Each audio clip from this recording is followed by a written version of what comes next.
காலை எந்திரிக்கும் போதே பல சிந்தனைகள். சுனிதா வில்லியம்ஸ் ஏன் ஊருக்கு வரல? எத்தனை நாள் அவங்க இருக்காங்க? என்ன சாப்பிடுங்கன்னு சொல்லிட்டு என்னென்னமோ சிந்தனையை ஒடிச்சிச்சு.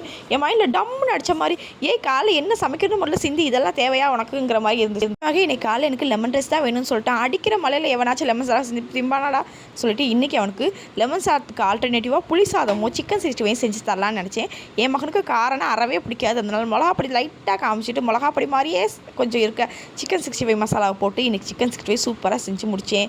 இன்றைக்கி காம்பினேஷன் புளி சாதமும் சிக்கன் 65 வச்சு அவனுக்கு பேக் பண்ணிட்டேன். 65 கொஞ்சோடு எண்ணெயில் பொரிச்சேன். இல்லாட்டி இந்த மிச்சம் எண்ணெய் அனாமத்து தான் சொல்லிட்டு இங்கிட்டு பொரிச்சிட்டு திரும்புறதுக்குள்ளே இங்கே அப்படியே பால் பொங்கி சிந்தி ஆயிடுச்சு. இதை அப்படியே க்ளீன் பண்ணி தொடச்சிட்டு அதுக்கப்புறம் புளி சாதத்துக்கு ஆரம்பித்தேன். அதான் ஏதோ ஒரு மைண்டில் நிறையா போட்டுட்டேன் குக்கரில். என் மகனுக்கு கட்டுறதோட கொஞ்சம் எக்ஸ்ட்ராவே இருந்துச்சு. அதனால் கொஞ்சம் எக்ஸ்ட்ரா புளியோதரையும் சேர்ந்து எல்லாத்தையும் கலந்து அப்படியே வச்சு கட்டி எங்கள் அம்மாவுக்கு மிச்சம் சோறு எங்கள் அம்மாவுக்கும் கொடுத்துட்டேன்.